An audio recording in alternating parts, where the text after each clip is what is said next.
கும்பலாக சுத்துவோம் நாங்க ஐயோ எம்மன்னு கத்துவோம். கத்துறேன்னு கேட்டா உன்னை வாயிலேயே கொத்துவோம்.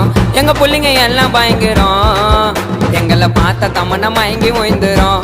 உண்மைங்க நயன்தாராவ கூட விழுந்துரும். இப்ப புது நடிகை கீர்த்தி சுரேஷும் சேர்ந்து விழுந்துரும். கும்பலாக சுத்துவோம் நாங்க ஐயோ எம்மன்னு கத்துவோம். ஏண்டா கத்துறேன்னு கேட்டா உன்னை வாயிலேயே கொத்துவோம்.